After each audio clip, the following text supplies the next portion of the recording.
Hey you guys, good morning. All I'm hearing this morning on this Monday is Memorial Day weekend. Monday of Memorial Day weekend is sirens this morning. That's all I've been hearing nonstop. Look at my flowers. They're looking sad. They got wet. But yes, pray for Stockton. You can't hear it right now. And then you pull some weeds. Anyways, what you call? Heck, a siren this morning, a lot. So a lot of them just went by. Anyways, this is my giant tree. Woo! And oh my goodness, that's all that I've been hearing nonstop. Freaking sirens and sirens. Even from last night, heck is sirens. And so I don't know what's up with that. So just pray for City of Stockton. And because like is my kitty Zelda. I named her that. My youngest son named her. She's a Siamese cat, but she's a wild kitty. She's a mama of a lot of pretty kitties that I have. I'm Zelda. Yeah, she even has kittens now, and she's like older kitty now. But she's still having them. She's going up the walkway right now. These are my Chinese neighbors right here. See my Chinese neighbors. They're straight up from China. Pray for me to reach them for God, because they're Buddhist, of course. And yesterday I was watching about that. And when I was in my 20s, I was really liberal. I was very, very liberal. There's she finished the walkway. It's like a brick walkway that goes all the way down. like to drive in if they wanted to drive in there. But anyways, there she's tapping. My youngest son's really into video games, so he named her Zelda. I think I just said that, but I just wanted to, like, I don't know if you guys didn't hear. Sometimes I talk really fast. But anyways, in my 20s, I was really liberal and very hippie-ish, you could say, of the 90s, not the 60s, but 30 years later, I had a very hippie, liberal, hippy-dippy mentality. And what you call, so I used to be like thinking like Asian things were all like Hikazin and, you know, fusion of like Confucius and sayings like that. And the flowers are barely coming out, barely budding.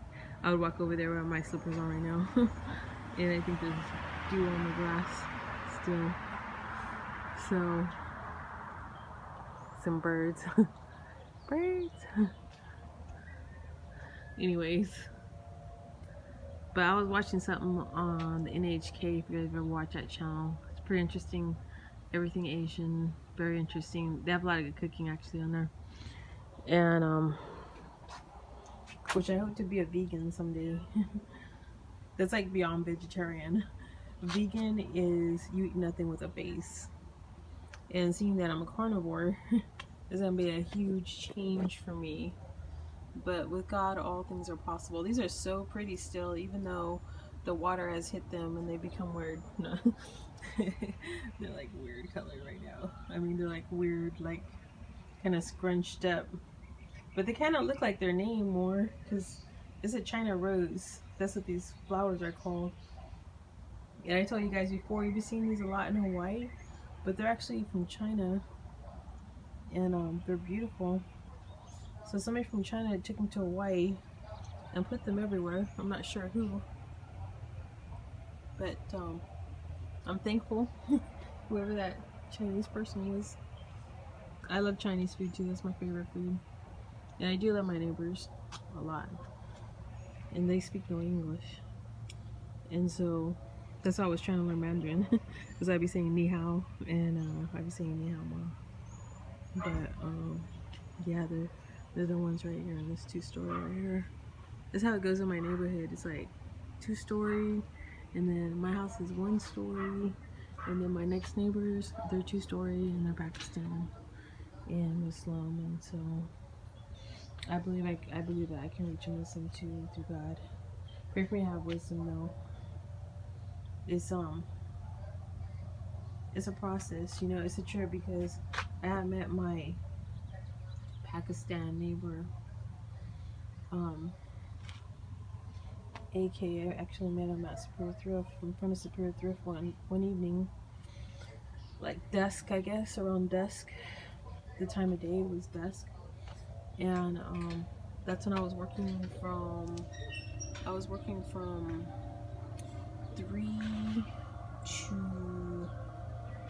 4 to 11. So 4 in the afternoon to 11 at night. And he was waiting for probably his, at that time, because when I first lived here, you know, the generations, they all lived together with in my neighborhood, like the Chinese generations, like the Asian, they have the grandparents, they have the parents, and then they have the children, grandchildren to the grandparents, right? And they both honor their elderly. It's a trip how other how you say societies and people, they really honor their elderly, and we're so the opposite in America. We're so the opposite, and I didn't understand that concept either. Like, I'm not gonna say like I'm all knowing and zen and all that. I'm not, because I didn't understand that either. But I did love the one elderly person that was in my life, which was my next door neighbor that I grew up with, and her name was Tula Bridges. And anybody that goes to Christian Life Center would know her as Grandma Bridges. I think I got another gardenia, you guys. I got 2 gardenias, like, ooh, so pretty. And then I was talking to you guys the other day about this gardenia, and this one was way in the back, and like literally, I walked by here and it smelled so good. And so I was coming back from the mailbox, and I was saying that even if you're shining for God and you have that fragrance of living for God every day and just, you know, living His life, and you're a testimony to people. And I always listen to preaching all the time. This is you guys are hearing. You're hearing Ron Woodward, I believe that's his name. Yeah, I like listening to stuff because you learn a lot of stuff about holiness and different things. So anyways, it was like dusk, and I was working from 4 to 11, and at Superior Thrift, and he was, oh yeah, I was talking about elderly people, yeah. With Tula Bridges, you know that she was a dancer for Jesus. She would dance in a circle, and everybody known her as Grandma Bridges. She was my neighbor forever, and she used to babysit me and my brother when my mom did bus route. That's why I like Sunday school bus ministry. So mom did that. I thought I heard an airplane, but it looks really smoggy today for some reason. So anyway, she was the only elderly person I've been around. I super respect her because she was so kind to us. She used to give us hot dogs, and sometimes she would have vanilla ice cream.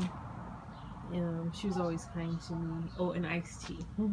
She always giving you iced tea, and she giving you that caffeine boost. Plus, she made it perfect with sugar. It was so sweet and good, sweet tea. And so that's the only elderly person I actually grew up with. Not even my own grandmother. I see my own grandmother maybe once a year. And my other grandmother died through domestic violence, actually. She was looking for my little Sicilian grandpa. I heard that she was Cuban. and she was looking for my little Sicilian grandpa at a bar when my dad was 6 months. And the story is that they had gotten into a confrontation and that my grandpa pushed her out of the cab and then she died. But he never got arrested for murder or anything like that. So that's her side of the family saying that. And I'm not going to debate because I wasn't there. Honestly, it's super sad that my dad grew up without his real parents. So what happened was my grandpa Jimmy Carroll, he ran away to Colorado, another state. And you know what I think might have happened? I don't even know, but I don't know how the cars in the 50s were, maybe 40s, 50s. No, my dad was born in the late 40s. I don't even know how those cars were, but I think they would have been fighting, and maybe he maybe could have pushed her away from him, or something happened, and then somehow like maybe her elbow hit the handle or something hit it, and maybe the car door opened and she fell out. You know, it's like, because he's the only one I knew, and I never talked to him about this. I never, of course, you know, it's like, I'm not gonna bring it up because this is an old man now. But and he's passed in the mid-90s, and I did get to meet him once, thank God. And so that's how it goes. Sometimes accidents happen. And with my husband, we got into so many confrontations, and I'm just thankful that nothing bad like that has ever happened to the grace of God. He got a lot of prayers at his grandmother. And but yeah, I mean, that was the start of my dad's life. He got adopted by his aunt, my grandma's sister, and he was raised by his aunt and his uncle that did not want kids, so he was kind of abusive towards my dad. He was a German man, and then he was married to my aunt, so he was related to my dad by marriage. And I think there was like 5 kids, and he sure enough didn't want 5 kids, and my dad was a baby. So my aunt, his aunt, my great aunt, my grandmother's sister, favored him a lot and showed him special attention. Very special attention, as a matter of fact. Yeah, he was actually molested by her. And if you think that men can't be molested, believe me, there's twisted women out there as much as there is men.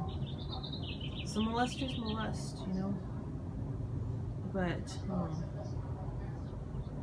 you have a choice to break that chain if you've been molested. You don't have to molest. You don't really. So God gives you that choice to break that chain. And if you've been hit, abused physically, you don't have to be hitting people either. So you can say, that sucked. I didn't like to be hit, so I'm not going to try to hit. I don't understand how. And I'm not trying to be like all like judgmental, but I don't understand if you've been hit, how you hitting your own kids like that, you know, when you already know how it feels, and not only how the physical feels, but how it breaks their spirits. So I'm saying, I'm not for hitting. Definitely don't hit your kids in anger. I'm sure that there's a way to discipline your kids without being angry, you know. And maybe time out. Try everything else before you hit them. If you are to believe in physical discipline or whatever, what they call it, corporal punishment. Try to do everything else, because kids are smart. Even animals understand. So kids are much more than an animal. So you can't talk to them, but if they're really strong-willed, I guess I don't have strong-willed kids, because I've always tried to treat them like little human beings and give them choices, and that's my dog back there. my he wanted to escape. Give them choices and speak to them. If you don't behave, I'm about to take this away from you, and or you know what I mean. I ever put my kids really in timeout. I don't even know, but I would just say, okay, you're grounded from your game or whatever. I would have just take stuff or a reward system. I would do the rewarding too instead. If you do this, then I'll do this. You know, you be good and then you'll get this. You know, and you can communicate with them and them not be um pushing you to the point where you have to physically spank them if possible. But if you do, don't overdo it. And I think that you should hug them and talk to them and you know what I mean. Tell them why. Um, but just don't make it a whole thing of just crushing their spirits. That's all. I don't even know I got off on that tangent. But what was I gonna say? Oh yeah, breaking the generational chains. You know what I mean? Of I don't know. People say generational curse. People have choices. You know, you ain't gotta be cursing yourself. You know, if you're abused, don't abuse. You know, it's sucks to be abused. Don't abuse. You know, say I don't want to be that person. Do you want to be your parent, or do you want to be whoever raised you or whoever abused you? When you look back on that person, is it a pleasant memory? No. So, do you want somebody to look back on you like that and say, you know, because what the kid will remember, and you know, I'm sure my parents did a lot of good things for me. I'm sure that they tried their best of their way, and I'm thankful for all their efforts, and I'm thankful for them and trying and stuff because I know they did. And I'm thankful I even had parents. You know what I mean? And I know it could have been so much worse, but the thing of it is that what kids mostly remember is the bad parts, and I'm sure they did a lot of good. But the thing that is the unfortunate thing about trauma is that kids remember the bad parts of the childhood. So it's more important. It's the most important is to minimize that and don't make trauma situations like yelling.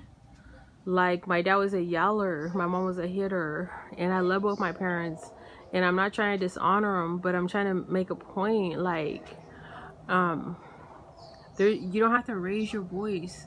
You definitely, you know what I mean, you could talk to your kids at a normal level. You could talk to them, have a normal conversation with them, and still get the same point across somehow. And you also don't have to use profanity for one thing, because you don't want to teach them to be ignorant, because they're gonna be with they're gonna be teach you're gonna be teaching them how to cuss or how to use profanity. It's not good either if you use profanity. Um, when I was a teen and I was on to rap music, I used to be heck a cusser, really bad cusser, and I'm so glad that God delivered me from that.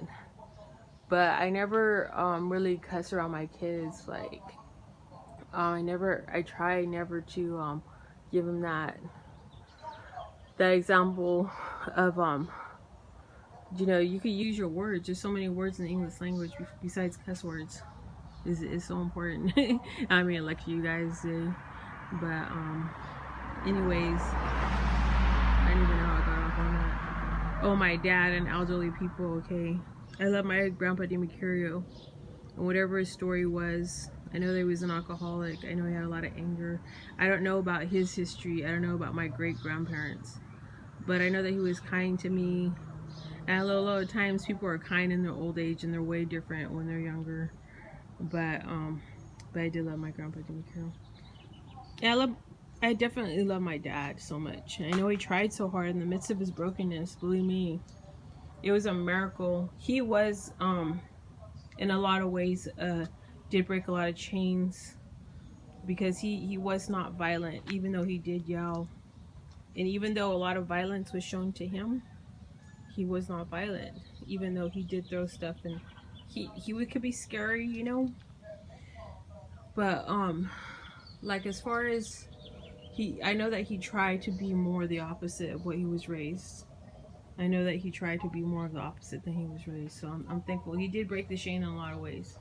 You know, even though he was an alcoholic, later on he quit drinking through God, and he did. I know he made it to heaven, and with God, and he always trying to do better. He did always try to do better, and in the end he made a lot of changes, and I'm proud of him for that. I am very proud of him for that. And so my mom, the person that never got hit, she said she never got hit, was the most violent of all. And how does that happen? But only God knows. I think she had a lot of anger from where, I don't know. I asked her before if she was molested. She says no. But this person lies a lot too, so I think something happened to her somewhere along the line that put a lot of anger in her. She grew up very impoverished. I don't know if she was mad about being in lack all the time or going through stuff over being poor. So I don't know where her anger came from, but she has a lot of anger. And yeah, it's better just let go of that. And that's what I'm working through every day, you know. Even now, she causes a lot of pain in my life. And I'm still working through that, you know. And I forgive her, you know, daily. And I just say, you know what, God, she's in your hands. Help her this day. Help her to think good thoughts. Help her, you know, not to be evil. Help her to be good, and help her to do good things. But only she can make those choices for herself, and I can't make them for her. Only we can make our own choices. And you could be young and wise and make the right choices, and you can be old and ignorant and make the wrong choices. You know, wisdom doesn't have an age. A lot of people think old people are wise just because they got old, but it's just simply they got old. And yeah, some old people are wise, and they do use their years for wisdom, but not all of them. And there's young people that they've been through so much in their life, they're very wise even at a young age. That's why I listen to even millennials. Millennials are so kind to me and so sweet.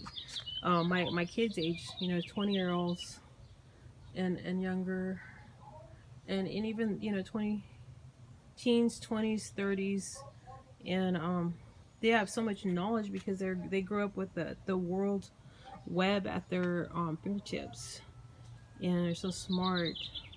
So I've learned a lot from millennials.